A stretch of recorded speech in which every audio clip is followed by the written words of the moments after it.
Да, расскажи, как ты из Екатеринбурга вылетала. Из Екатеринбурга вылетала я очень интересно. В общем, специфика каждой авиакомпании в том, что ты должен предупредить, что у них животное на борту. Даже если ты на сайте купил, оплатил, уведомил, 100-500 раз им позвонил, все равно нужно периодически звонить и спрашивать, не слетела ли бронь, вы помните, что я же лечу с котиком, все остальное. И таким образом за 3 дня до вылета я узнала, что я не могу 2 котов сдать в багаж. И один кот летит у меня в багаже, а другой в салоне. И нужно еще и доплатить. Ну, доплатить это вообще был не вопрос, что так, что в багаже, что в салоне стоимость была в той авиакомпании примерно одинаковая, 3500. Не 2500? 3500. 3500. Да, просто мне пришлось доплатить эти 3500 дополнительных, не вопрос. Смешно стало, точнее не смешно, потом, когда вот мы получили этот заветную справку 5А из ветеринарного контроля уже в Кольцово, приходим на стойку регистрации, на меня смотрят большими глазами и говорят, у вас нету кота. Я говорю, в смысле у меня нету кота? Говорят, ну у нас тут не зарегистрировано. А вы уведомляли авиакомпанию? Я говорю, вот у меня звонок, вот звонок и вот звонок. Я спрашивала, все ли у нас в порядке, видите ли вы там у моих котов, вы мне сказали вот это, вот это, вот это. Ну, в общем, та авиакомпания почему-то не знаю, на каком уровне сбой, но они не видели, что со мной летит животное. В багаже ли, в салоне ли, не видели. Ну, то есть на уровне билета и что это оплачено, они видят, а конкретный экипаж, который должен регистрировать все это дело и организовывать, не видит. Ну, в общем, я прифигела, мягко говоря. Потом все вроде как наладилось. У меня взяли кота, я гусечку в большущей переноске Скуда 3 отдала багажную часть, сама пошла с дымочком в переноске, и это была, кстати, забавная история, потому что у меня была одна переноска вставлена в другую, и за счет этого я туда еще накидала кучу вещей. Дымок весил около 3-4 килограмм. Вместе какой 4 килограмм? Ты мне привезла велосипед. Ну, 3500 он весил. За счет того, что у меня была переноска в переноске, я туда еще чего-то положила. В общем, мы кое-как до 7 килограмм добрали эту конструкцию. Вот. В общем, прошли мы с дымочком все этапы контроля, сидим в шоколаднице, никого не трогаем, пьем чаек, мило общаемся с очень классным блогером Ксюшей из «Просто ремонт». Если ты смотришь, привет, спасибо тебе. Да, спасибо, ты Ксюша. Очень клевая. Вот. В общем, сидим, болтаем, и тут приходят к нам представители авиакомпании и представители аэропорта и говорят, у нас в багажном отделении огромная собака, и вашего кота мы там не повезем. Представляете, да, мышу? У меня уже есть кот в самолете, по правилам авиакомпании я не могу взять второе животное. И начинается. Практически полсамолета были готовы на себя переоформить второго кота. Ну, в общем, вышли мы из положения каким образом? Ту переноску мы оставили в аэропорту. Мне предложили пересесть в другое место в самолете, дали мне еще 2 места рядом со мной и второго кота в салон. И все на это закрыли глаза, и таким образом я летела. И я, и 2 кота в самолете. И благодаря тому, что там Ксюша помогла, вот мы 2 котов в итоге смогли затащить в самолет, все это там распределить и так далее. Вот. Ты расскажи, как тебе его выдавали, как его заносили туда, этого кота. Это тоже очень любопытно было. Ну да, там был сначала мне сказали, что ты возьмешь его под самолетом. То есть нужно было тихонечко, когда все пассажиры поднимутся, тихонечко пройтись под самолетом и в переноску, ну так как у меня было 2 сразу в доступе, то в переноску пересадить его туда и потом самой подняться с ним. Тихонечко все это. Потом они все это переиграли, и уже поднявшись по трапу, где там стоят бортпроводники, я говорю, там у вас в сумке, у вас там в переноске мое. Они такие, да, конечно, проходите. Я прошла, перелила, перегребла кота из одной переноски в другую. Они пластиковую переноску оставили в аэропорту, и, в общем, таким образом мы вышли из положения. Ко мне еще даже, пока мы на автобусе ехали до самолета, подошла хозяйка той большой собаки и говорит, да что же они такие-то странные, там собака уже напичкана успокоительным, там уже, кот, кстати, тоже, коты тоже были с успокоительным, там уже это все было сделано, но вот, в общем, они прям заставили волноваться. Слушай, а как ты их к переноске приучала? Да, это важное замечание зоопсихологов, что чтобы снизить стресс животного, нужно его приучить к переноске. Как приучать? Честно,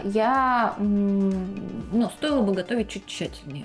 Я бы, так как я до последнего меняла переноски, Ну да. то что смогли, то смогли. Вообще, что нужно? Да? Нужно все-таки обзавестись той переноской, которая будет комфортно, удобно, и начинать этот процесс. Мне кажется, Как зеленая. да, примерно за месяц. Что мы делаем? Прежде всего, переноска всегда стоит в зоне доступа, она видна животному, и оно может в нее просто спокойно заходить. Что еще мне рекомендовала Даша? Даша говорила, что можно там одно из кормлений перенести в переноске. Я так и делала. То есть мы корм оставляем там внутри, и животное иногда кушает там. Итак, первый этап – это спокойная ассоциация на заход в переноску. Животное может зайти туда, спокойно себя чувствует, ничего не боится. Следующее – это мы приучаем его к закрытой переноске. То есть животное заходит туда, мы ее закрываем на молнию или там на это, считаем мысленно до 3, 1, 2, 3, открываем, хвалим, гладим, угощаем. Все. Это второй этап. Прям дрессировка какая-то. Да, это дрессировка. Постепенно мы увеличиваем время, потом считаем до 4, до 5 и так далее. Следующий этап. Котика уже в закрытой переноске мы выносим из квартиры. Сначала можно недалеко, просто в подъезд, потом чуть подальше и так далее. Чтобы он чувствовал себя дома, в безопасности в домике. Туда можно поместить какую-то знакомую вещь, игрушечку, пледик. Это так далее. Это сначала в подъезд, потом на улицу, а потом на другой конец света. В нашем случае на другой конец света. Что еще также важно для приучения? Да, есть специальные капли, их можно спросить в зоомагазинах. Какие-то из них я вам покажу, я с собой привезла. Эти капли позволяют быстрее животному адаптироваться к предметам. И я эти капли использовала, когда покупала переноску, капала, и животные сразу проявляли интерес к ней, заходили, нюхали, и, в общем, такие успокаивающие. Какой-то корейский, японский, не помню точно, в общем, очень хорошие, их рекомендуют. Вы также можете спрашивать своего ветеринара, что вы порекомендуете. И на разных этапах уже ветконтроля мне тоже давали рекомендации, что можно сделать. Например, можно заранее начать давать курс за 3 недели препарата Кот Баюн или Фоспасим. Это 3-недельный курс. Я начала давать за 1,5 недели. Это для того, чтобы котики себя спокойно чувствовали при переезде. Да, более спокойно себя чувствовали. И непосредственно перед перелетом либо в виде таблеточки, либо на холку. И, есть релаксивет, это на холку. Их там такой индивидуальные капсулы. Пырек. Да, такое пластиковое. Но мне кажется, я гуси мало на холку налила, надо было побольше. Все-таки масса больше. Дымочка вообще сработала уже там прям перед вылетом за полчасика до выхода из дома, ты ему капаешь и все. И кот уже сразу совершенно спокойнее становится. Он не выключается, он в сознании, но это такое прям мгновенное действие, которое позволяет снизить стресс. Релаксивет, либо экспресс-успокоин.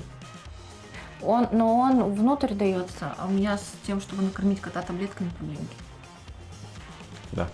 Котики в кормлении таблетками даются только мне. Да. Вообще у котиков наших целый багаж, то есть это переноски, это когтеточка, Лоточек. это лоточек. А еще я взяла для вычесывания штучку, которую они любят, особенно гуся. Взяла ножнички для стрижки когтей, складные тарелки. И к ним я тоже приучала еще из дома. Кстати, очень удобная штука. Да, складные тарелки, такие силиконовые, в них насыпается корм. Я еще дома начала из них кормить и поить, и, мне кажется, таким образом мы хоть как-то снижали стресс, что у котиков знакомые предметы, связанные с едой, это всегда хорошо.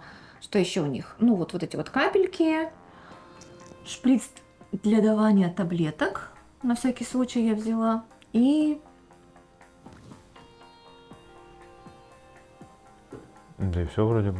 Да, это, наверное, самое основное. Все остальное покупали мы уже здесь. Корм. Собственно, все рекомендуют взять на первое время хотя бы привычный зверятам корм. А в итоге мы тот же самый корм тут покупаем. Да, в итоге мы нашли этот же корм здесь, и мне кажется, по качеству он здесь лучше и по цене приятнее. Об Цене этом, это точно. об этом мы расскажем чуть дальше. Так вот, в общем, таким образом чудесно я и 2 котика оказались в самолете. Мы довольно легко перенесли перелет до Стамбула из Екатеринбурга. И дальше уже ты нас увидел. Ну а дальше уже встретил вас я. Да. Как оно это было, увидеть нас? Ну, в первую очередь я был рад, а потом я удивился, кто несет моего котика, пытаясь понять, почему кто-то тащит моего котика. Ну да, нюанс в том, что я уже была такая глубоко беременная, и с одним-то котом, который весит 6,5 килограмм, не очень легко идти в руках. Еще ручная кладь, а так как 2 кота, ну как бы это был вообще тот еще квест. К счастью, в самолете все очень радушные, все очень поддерживающие. И меня прям спросили, нужна ли мне помощь, и я отдала одного из котов, и его мне несли. Сколько возможно, там, до багажа и так далее. Вот, поэтому идея и переносок с колесиками не так плоха, если что, имейте в виду. И идея там чемоданчиков с колесиками, в общем, все это облегчает быт таскания животных по аэропортам, особенно большим стамбульским. Кстати, про состояние котов. Один кот в самолете, вот этот вот маленький беленький, маленький, просто сидел, зарылся головой в пеленку и особо не подавал каких-либо знаков, что ему как-то страшно, просто вот лежал, и ему ничего не надо было. А дымочек, он вел себя довольно активно, он мяукал, а на взлете еще и решил скинуть балласт. Поэтому сразу же, как только взлетели и разрешили отстегнуть ремни, мы с ним пошли в туалет и поменяли пеленочку. Да, прекрасно. Да. А так я сидела в конце самолета, со мной сидела девочка, говорю, ну как? Она говорит, я почувствовала по запаху. Все было, все нормально, все очень миролюбивые, все очень хорошо воспринимали и в аэропорту, и пассажиры в самолете все нормально воспринимали котиков, никто там не орал, не кричал. Один момент я когда проходила, еще только садилась с котом, там женщина сказала, проходите быстрее, у меня у дочери аллергия, и это все было, дальше все было очень спокойно. Потом в аэропорту мы с тобой встретились в Стамбуле. В Стамбуле встретились, и, собственно говоря, дальше уже котиков таскал я. Да, дальше Саша таскал котиков, и мы сдали лишние вещи в багаж, а с котиками отправились. В хранилище, в багажное хранилище, да. А с котиками мы отправились в Стамбул, специально забронированный отель. Это animal friendly. Да, на букинге можно поставить галочку «Можно с животными». После того, как вы выбрали отель, забронировали его, на всякий случай, все равно напишите, пожалуйста, своему ательеру, готов ли он вас принять с животным. Обычно они склоняются к формулировке, если оно у вас воспитано, то не вопрос. Я вопрос задавал, мне сказали, говорит, если к котку приученный, то вообще без проблем. На что я сказал, да, приученные, нам подтвердили бронь, все, нам одобрили котиков, мы приехали с котами в отель, разместили их в ванной, чтобы они не бегали, собственно говоря, по всему номеру, правда, там номер был маленький. Малюсенький, да. Малюсенький совсем, там буквально кровать и все. И пошли прогуляться по Стамбулу. Котики себя чувствовали хорошо. Как хорошо? Как это возможно после длительного перелета на самолете? Коты сидели по углам. Одни у нас коты вообще любят, в принципе, в ванной сидеть. Налили воды, насыпали немножко корма.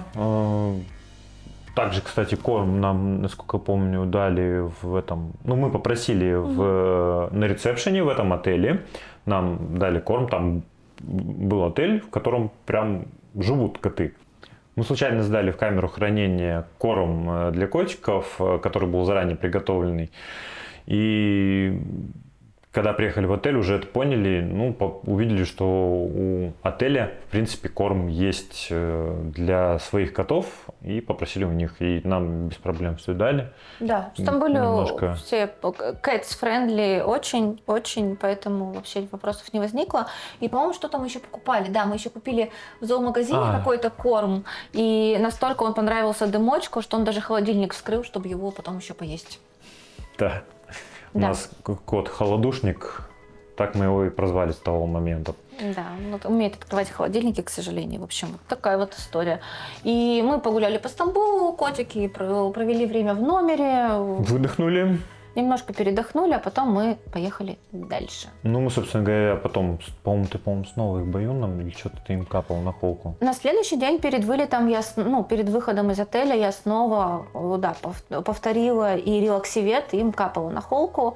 И, все-таки, да, мне кажется, что на длительный перелет-то гуси можно было еще порцию бы капнуть, но у меня уже кончилось. И, друзья, да, одноразовые пеленки, их можно брать больше. Мое наблюдение, штук 8 на 3 перелета совместных было бы лучше, чем мои 6. Угу. Вот. Да. Вот такая вот история. Дальше мы приехали снова в аэропорт в Стамбуле, в новом аэропорту. Никаких досмотров уже у котиков не было, потому что изначально в документах на котов мы сразу прописали все все промежутные как-то.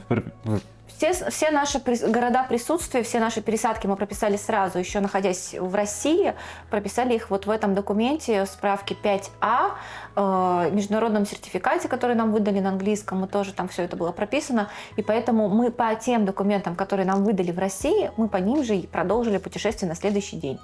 Угу.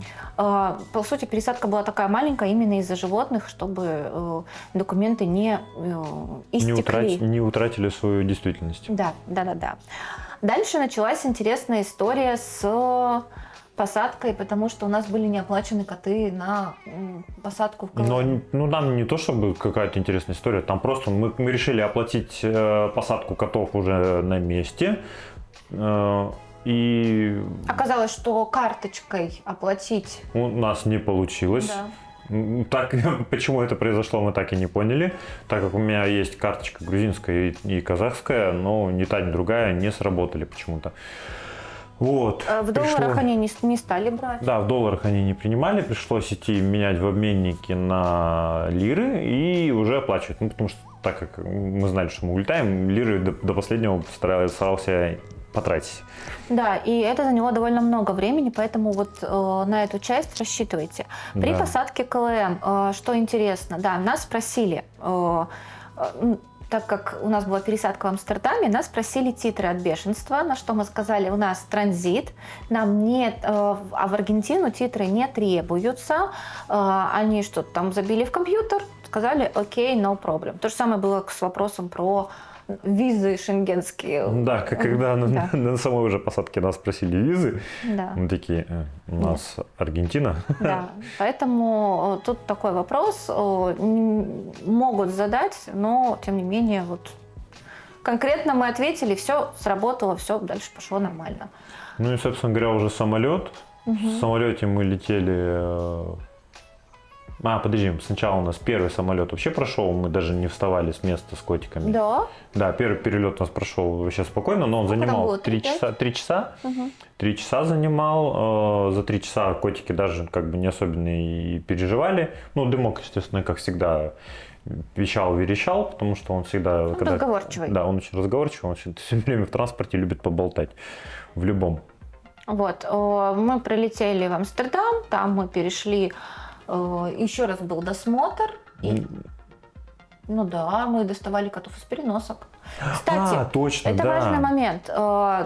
Кроме того, что у котов были переноски, думаю, что же у них еще было? У них еще были шлейки обязательно. Да, шлейки обязательно, а я не знаю, где они. Ну, не обязательно. В общем... Мы потом вам покажем кота в шлейках. В общем, в чем прикол? Когда вы заходите в аэропорт, вы ставите обычно все вещи на рентген. На конвейерную ленту и проходите сами, там, достав ключи, телефоны, положив их в лоточек. Так вот, котик, он как бы в сумке, но его через эту конвейерную ленту уже нельзя доставать. В общем, чтобы вам было комфортнее и безопаснее, кота в переноске, хотя бы там до самолета лучше держать еще и в шлейке. У нас было именно так, и мы кота в итоге одеваешь в шлейку, пристегиваешь к поводочку, достаешь его с переноски, переноску сквозь конвейерную ленту, с котом на руках проходишь досмотр, тебя ну, там, передаешь кота по земле, либо там, из рук в руки. Ну, ты так как- сначала, насколько я помню, сначала я проходил сам без кота, потом я возвращался за котом, брал кота из переноски, проходил Мимо опять. рамки, по-моему, можно было. Ну, да. В там- Амстердаме можно было мимо рамки кота Да, в передать. Амстердаме мимо рамки мы с котом проходили уже второй раз, когда я приходил. И обратно в переноску его упаковывал. Да, и обратно в переноску. И Да. так дальше Это, до... кстати, да, важный момент. Поэтому нужны шлейки. Шлейки нужны, к шлейкам точно так же приучаем постепенно, по чуть-чуть одеваем, угощаем, гладим. Они в шлейках, кстати, тоже становятся очень-очень спокойные. Для чего еще нужна шлейка? Ну, представьте, вот вы достаете вот это вот тело из переноски, оно что-то увидело, услышало, испугалось и в аэропорту от вас вырвалось И убежало. убежало куда-то. Ну, в общем, наверное, самое меньшее, что чем вы хотите заниматься в аэропорту перед большим перелетом, это бегать и искать, куда там забился ваш котик. Поэтому Да. шлейка must have. Все, дальше был уже полет. Дальше мы, собственно говоря, ну да, дошли до самолета, и там нас вообще без всяких вопросов посадили на самолет. С нами еще в самолете, по-моему, один котик летел. Ну да, потом уже, когда мы прилетели, конечно, выяснили, что с нами еще один котик летел. Ну и в самолете, собственно, ну раза 3, наверное, за перелет, за ночь мы с котиками уходили в Туалет. Я сейчас только понял. Что? Так это, наверное, тот котик вонял. Но он же не перед нами был. Ну и что, какая разница? Короче, в середине полета стало ясно, что что-то пахнет неприятно. Ну, мы- как неприятно, как обычный покакавший котик. Ну, не совсем. Ну, в общем, мы вроде, ну, одно дело покакавший котик, там хотя бы ты находишь следы, а тут мы вроде все пересмотрели, вроде все сухое, ну и так далее. Один из таких походов в туалет стало понятно, что Гуся очень разволновался, и там поменяли ему пеленку, да. А в целом-то вот ну, ничего такого, ну, дымочек один раз. Ну, слушай, ну запах все равно был. Запах был, мы не могли понять, и откуда. непонятно было. И сейчас вот я реально думаю, может, действительно это был тот котик, потому что мы его не видели, как его куда-то носили, а запах все время постоянно был. Да, он появился где-то в серединке и вот как-то происходил. Собственно, сам трансатлантический перелет в целом переносится сильно легче, чем ты изначально к нему готовишься. Да. Ну, плюс у нас еще были немножко расширенное место для ног, чуть-чуть больше. Но котики спокойно стояли в ногах. По отзывам, и у меня в телеграм-канале, тот, который я создавала, там есть эти отзывы, что можно было даже котиков доставать, и некоторые люди прям чуть ли не весь полет в обнимку с котиком летели. Ну, не знаю, одному из наших котиков этого не требовалось, а второму, которому требовалось, он вел на себя очень буйно. После того, кого достаешь, он сразу хотел куда-то пойти и все осмотреть. Осматривать целый самолет с котиком, ну, наверное, не очень хорошая идея. Да. Вот. А так, что важно отметить, в процессе полета я предлагала им пить. Они не особо хотели, ничего. Обычно животные все-таки в стрессе, они так замирают, им больше ничего не надо. Поэтому, если у вас животное, если вы рассчитываете животное кормить, поить и все остальное, вот им, скорее всего, это все не нужно будет до уже прилета домой. Ну, в новый дом. Да, в новый дом. Ну, собственно говоря, потом, когда мы уже прилетели, процедуры те же самые примерно, что и в Амстердаме были. Нужно было достать котика, пройти рентген и все остальное, а потом уже... подожди, Паспортный контроль был. Паспортный контроль был, Паспортный контроль был очень эпичен, то есть это же все происходило после скандала из серии, там, а как там пускают русских, не русских, Ой, что там паспортный было. контроль был даже. Но паспортный контроль с котиками – это прекрасно. Все говорят, ой, какой хороший котик, Гатос, Гато. Да, все разговаривают только о котиках и ни о чем больше. Да, их больше, в общем, мало чего интересовало. Паспорта наши посмотрели, шлепнули штампики и И отправили. наделали селфи с котиками. Да. И Отправили нас отправили дальше. Дальше на выходе уже в Буэнос-Айресе, там есть ветеринарный контроль, со всеми документиками подходишь туда, мне что-то заплатили за 2 котиков, по-моему, у меня написано $23, могу ошибаться, в табличке будет точная информация. Мы заплатили какую-то вот эту вот сумму с карты. Разве оплатили? Да. да? Да, с карты, по-моему, казахской, если я Да. не ошибаюсь. Нам выдали еще одну бумажку на котика, которая действовала бы 3 месяца. Она до какого-то июня действовала, она до 6 июня действовала. Ну, она действовала ограниченное время, по этой бумаге можно было вылететь, не переделывая документы, не делая новые документы на котов. Мы благополучно эту бумажку потеряли. Со всеми остальными документами.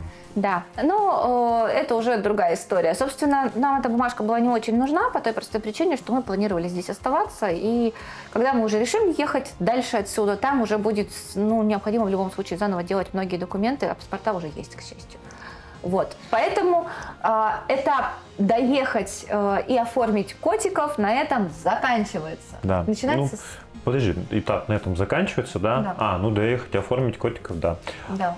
Но потом появляется этап котиков привести в чувство обратно. Потом этап привести котиков в чувство, да. То есть мы точно так же в видео про поиск жилья в Аргентине мы рассказывали, в нем будет где-то всплывашка. Мы рассказывали, как мы искали квартиру. Первый этап точно вы снимаете какую-то временную квартиру на Booking или Airbnb. Точно так же... Точно так же сделайте отметку с животными. Да, уточните у хозяина. Уточняйте у хозяина, хозяин подтверждает, вы оплачиваете бронь. И, собственно говоря, уже едете, заселяетесь.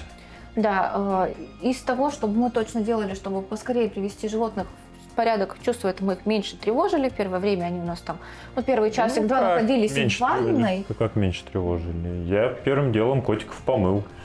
Пришлось после вот такого перелета помыть, да. Выяснить, кто пахнет, и в итоге помыть. Дело-то не в том, что кто пахнет. После длительного перелета котики стрессуют. И, естественно, они выделяют различные феромоны и начинают пахнуть стрессом. Да, в общем... И для того, чтобы этот запах устранить поскорее, чтобы котики быстрее приходили в чувство, я взял обоих котов и, собственно говоря, помыл. Мы их помыли, достали, естественно, когтеточку. Она помогала им очень снимать стресс, они часто к ней подходили, хорошо кормили. Один из наших котиков любил спать под одеялом. Раньше у него такой привычки не было. Кстати, нам казалось в первое время, что они поменялись телами. Потому что один ел как не в себя, а другой, наоборот, отказывался от еды. Сейчас уже все вернулось на круги своя. Месяца через 1,5-2 все более-менее нормализовалось. Дымочек продолжает есть нормально. Да, вот. Через какое-то время, по-моему, стали уже с ними играть, они уже стали на это хорошо реагировать. Да. Отходили они не очень долго. Отходили, дня 2, наверное. Да. То есть какое-то такое прям заметные отклонения в поведении были 2 дня, не более. Далее они уже стали больше походить на себя в привычной жизни. Правда, им через 1,5 недели предстоял новый переезд, потому что мы уже сняли ту квартиру, в которой живем сейчас, поэтому они еще раз поволновались, но это было меньше. То, что мы точно сразу сделали, их помыли и убрали переноски подальше, потому что они, конечно, разволновались. Когда их видели, сразу начинали сильно волноваться, это уже, к счастью, прошло. Про то, как найти жилье с животными, мы рассказывали в видео про нашу квартиру. В принципе, найти квартиру с животными – это вполне реально. Нужно просто договариваться с хозяевами. Мы заплатили двойной депозит. Да, двойной депозит, и вопрос решился. Кто-то пишет сразу формулировку, что нет, с животными ни в коем случае, и, окей. Кто-то ничего не пишет, тогда просто уточняйте. Да. Да, это еще один фактор, то есть, если без животных вам открыты все варианты, то с животными вариантов, конечно, становится чуть меньше. Это тоже стоит учитывать, когда вы принимаете решение, стоит ли брать с собой животное. Но это более чем возможно, наша квартира за $400. Да, наша квартира за $400, и депозит у нас 800. Это общая сумма. Да, это общая сумма, так что это возможно, нет ничего невозможного. Просто чуть побольше придется заложить времени на эти поиски. Вот и все. Или выбрать локацию не столь популярную, например. Чаще, из того, что я замечаю, чаще на встречу и сдачу с животными идут случаи, когда сдают либо пустую квартиру, либо это дом. Тогда тоже более спокойно это переносят. Опять же, первым делом, когда мы приехали сюда, в эту квартиру, и зная опасения хозяев квартиры, что у нас коты, а у них ковролин на 2-м этаже, что мы сделали? Купили когтеточки. Купили целых 2 когтеточки, то есть одна у нас была с собой, и еще 2 когтеточки мы купили здесь. Ссылки на то, сколько это стоит, как это выглядит, мы разместим в описании. Тоже посмотрите, ну, цены вполне себе приемлемые, ничего там супер заоблачного нет. Купили еще и игрушки, удочку. Удочку. Лазер у нас уже был. Лазер, да. Вот что мы еще забыли указать. С собой я взяла лазер, чтобы играть. И в самолете к первом перелете я тоже играла с домочком лазером, чтобы он меньше орал. Ну, блин. Вот так вот. Это важный момент, да. Очень много вопросов нам задают по поводу того, чем кормить котов, какие здесь корма есть. Мы здесь кормим котиков тем же кормом, который мы кормили в России. Royal Canin Gastrointestinal. Если в России последние разы пачки я покупала по 2300, 2400 и более рублей, то здесь пачка выходит в 1500 рублей, ну, в пересчете. И бывало такое, что после этого корма котиков у нас периодически тошнило. Сейчас не знаю, с чем связано, но довольно давно мы не слышим этих звуков. Ну, только один раз было, да и то не факт, что с кормом связано. Скорее всего, с травкой, потому что травку мы тоже покупали поесть, и вот, ну, там, первое время. Хорошая идея все-таки взять с собой сразу штуку для вычесывания котов, потому что после стресса они очень линяют. Очень. Шерсти было первое время очень много. И наше видео про гаджеты, оно тоже объясняет, почему один из гаджетов мы взяли с собой, потому что, не знаю, как бы мы жили без этого гаджета вообще, имея 2 котов, которые так стрессовали и столько шерсти вокруг накидывали. Да, Саша, еще нас часто спрашивают, что тут с ветеринарами. Ну, мы тут с ними не сталкивались. На самом деле сталкивались. Практически в каждом зоомагазине тебе могут сказать, а у меня еще вы на прием пришли или нет? То есть у них очень часто распространена эта штука, что у тебя зоомагазин совмещен с каким-то кабинетом для осмотра животного. Не знаю качества, ну, я так понимаю, что, как всегда, есть там как и мастера своего дела, так и не очень хорошие специалисты. Но первичный осмотр, взять кровь или поставить какую-то там, сделать манипуляцию можно практически везде. Ну, я так понимаю, это крупные, потому что есть магазины, в которых нету этих ветеринарий, Ну, которые размером с нашу квартиру. Ну, есть и такие магазинчики, да, но вот даже тот первый на углу, который ближе всего к нашему дому, даже там у них есть маленький да? кабинетик. Да. Ну, я не знал. Ну, то есть довольно частая история, что ты можешь довольно близко найти вот этого ветеринара себе. Это, мне кажется, что больше они специализируются, честно говоря, на собаках, потому что собак в Аргентине любят больше. Но, тем не менее, ну, это доступная сфера, и специалиста вы себе найдете точно. Вот. Наполнители. Мы пользуемся сейчас какими-то камушками. Да, камушками, с ароматами. Теперь у нас наконец в туалете пахнет не котиками, а сиренью какой-то. Какой-то сиренью, да. В России мы пользовались наполнителем с тофу. Соевым, да. Прекрасная И штука, он да. есть здесь, но он редко продается в зоомагазинах. Его можно заказывать. Ну, стоит, насколько я пересчитывала, примерно 1000 рублей. Примерно так же, как в России. Ну, в России мы где-то в районе 800 покупали. Ну, Ну, последний раз я покупал, а я там был примерно уже чуть ли не год назад. Ну, плюс-минус. Мы еще до этого наполнителя с тофу не добрались. Так, точно так же есть опилки, есть вот какие-то разные камушки, есть эти комкующиеся типа гелевые. Точно так же мы разместим видео из зоомагазина, и вы посмотрите, что есть в зоомагазине на эту тему. Спрашивали нас также про туалеты, ну то есть нужно ли вести там свой большой туалет для котика, закрывающийся и так далее. Здесь это все есть, фонтанчики тоже есть, но то, что мы заметили, все, что обладает некоторой интеллектуальной, умной составляющей, оно тут стоит дороже, поэтому если у вас уже есть какой-то фонтанчик для кота, для питья, то, может быть... Есть место в багаже. Да, может быть, разумнее его прихватить с собой. Вот, кстати, да, какого гаджета нам не хватает. То есть Фонтанчика для котиков. Ну, котики пьют сейчас, они запрыгивают. Мне прекрасно нравится работать барменом у нас в ванной. Да, заходишь в ванную, прибегают 2 кота, и одному нужно включить воду в ванной, другому в раковине. Но здесь нету счетчиков на воду, поэтому здесь, в принципе, это допустимо. Вот. На этом все. Про котиков. Про котиков все, про нас с котиками все. Если будут еще дополнительные вопросы, пишите в комментариях, мы на них ответим. Да, обязательно читайте чаты, очень много чатов про релокацию с питомцами. Отдельно есть там из Турции, ну, смотря из какой страны вы вылетаете. Вот наш путь был из Екатеринбурга. Подписка, лайк, поделитесь этим видео с друзьями, которые думают вести с собой животное куда-нибудь далеко. И спасибо большое, что смотрите. Вот. Все. Все. Пока. Всем пока. Пока.